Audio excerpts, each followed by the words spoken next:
नमस्कार, आपका बहुत बहुत स्वागत है एक नई वीडियो में। और आज की इस वीडियो में हम करने वाले हैं एनसीईआरटी कक्षा 4 की हिंदी की पाठ्यपुस्तक रिमझिम के पाठ 14 मुफ्त ही मुफ्त के प्रश्न और उत्तर। तो चलिए शुरू करते हैं। हमारा पहला प्रश्न क्या है? हर बार भीखू भाई कम दाम देना चाहते थे, क्यों? हमने पाठ मुफ्त ही मुफ्त में देखा कि भीखू भाई जब नारियल खरीदने जाते हैं तो हर व्यक्ति के पास जाते हैं और मोल भाव करके जो है कम दाम देना चाहते हैं नारियल के लिए। तो ऐसा क्यों करना चाहते हैं? किस वजह से वो करना चाहते हैं? हर बार भीखू भाई कम दाम देना चाहते थे क्योंकि वे बहुत ज्यादा कंजूस थे। वे बहुत ज्यादा कंजूस थे और अपनी कंजूसी के कारण पैसे खर्च करने से वो कतराते थे, इसीलिए हर बार जो है वो कम दाम देना चाहते थे। हर जगह नारियल के दाम में फर्क क्यों था? आपने देखा कि जब भीखू भाई नारियल खरीदने जाते हैं तो बाजार में दाम कुछ और था, नारियल वाला जो मंडी में बैठा हुआ था उसके पास दाम कुछ और था, और जो बंदरगाह पे नारियल वाला था उसके पास दाम कुछ और था, और जो खेतों में जो लोग बैठे हुए थे जहां वो अंतिम समय में अपने गए और उन्होंने वहां नारियल का दाम पूछा, वहां पर दाम सबसे कम था। तो ये दाम में फर्क हर जगह अलग क्यों था? ऐसा क्यों था? क्योंकि जहां नारियल की खेती होती है वहां क्या होता है, नारियल सबसे सस्ता मिलेगा। यानी जो नारियल का बगीचा होता है वहां पे नारियल सबसे सस्ता मिलेगा और बाजार तक जाने में उसकी कीमत बढ़ती जाती है और बाजार में पहुंचते ही उसकी कीमत सबसे अधिक हो जाती है। ऐसा क्यों होता है? क्योंकि उसमें और खर्चे भी जुड़ जाते हैं। वो जो तोड़ने वाले हैं उनकी अपनी मेहनत और उसको बाजार तक पहुंचने का खर्च, वो भी उस खर्च में जुड़ जाता है। इसलिए जब बाजार तक वो नारियल पहुंचता है तो उसकी कीमत जो है वो बढ़ जाती है स्वाभाविक रूप से। उसके बाद हमारा अगला प्रश्न है, क्या भीखू भाई को नारियल सच में मुफ्त में ही मिला? क्यों? तो नहीं, भीखू भाई को नारियल मुफ्त में नहीं मिला। इसे पाने के लिए उन्हें दूर पैदल जाना पड़ा, धूप में पसीना बहाना पड़ा और अंत में तो वो नारियल के पेड़ से गिर पड़े और उनके सिर पर एक बड़ा नारियल आ फूटा। तो इसलिए हम कह सकते हैं कि उनको नारियल जो है मुफ्त में नहीं मिला, उनको वहां तक जाने के लिए मेहनत करनी पड़ी। वे खेत में बूढ़े बरगद के पेड़ के नीचे बैठ गए। तुम्हारे विचार से कहानी में बरगद को बूढ़ा क्यों कहा गया होगा? तो आपको क्या लगता है कि बरगद को बूढ़ा क्यों कहा गया होगा? क्योंकि बरगद का जो पेड़ है उसको काफी साल पहले लगाया गया होगा और वो बरगद काफी पुराना था, जिस कारण उसे बूढ़ा कहा गया होगा। उसके बाद हमारा अगला प्रश्न है, देखिए, भीखू भाई ऐसे थे। कैसे थे भीखू भाई? कहानी को पढ़कर तुमने भीखू भाई के बारे में काफी कुछ जान लिया। भीखू भाई के बारे में कुछ बातें बताओ। तो एक तो उन्हें खाने पीने का शौक था। देखिए उनके मन में जो है नारियल खाने की इच्छा हुई और नारियल को खाने के लिए देखिए उन्होंने कितनी मेहनत की। तो एक बात तो ये निकल के आती है कि उन्हें खाने पीने का शौक था। और क्या, वे बड़े कंजूस थे। कंजूस तो वे थे और उन्हें नारियल बहुत पसंद था।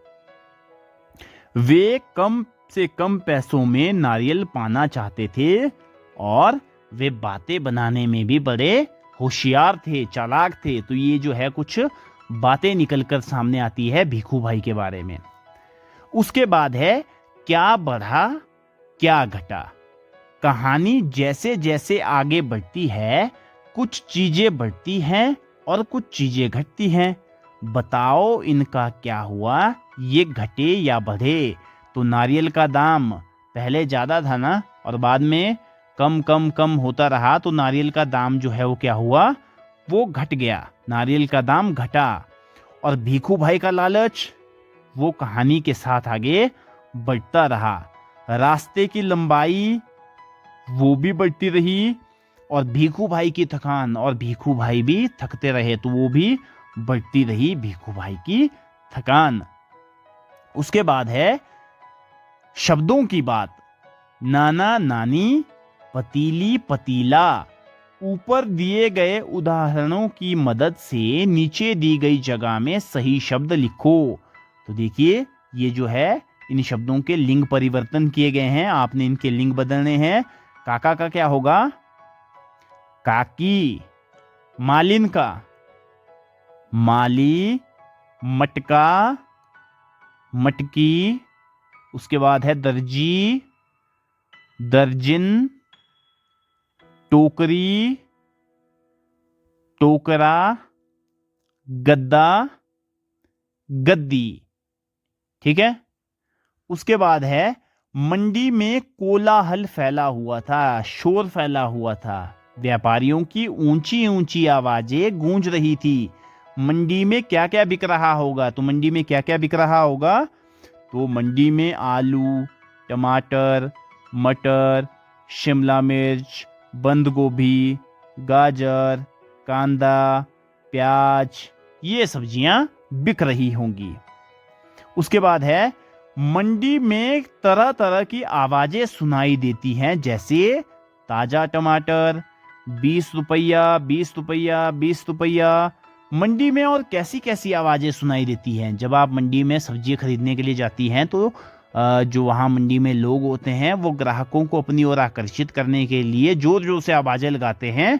तो अगर आप कभी मंडी गए हैं, सब्जी मंडी भी गए हैं, तो कौन कौन सी आवाजें वहाँ पे सुनी हैं? जैसे 10 रुपए में 1.5 किलो आलू भरो, भेलपूरी खाओ, रंग बिरंगे गुब्बारे ले लो।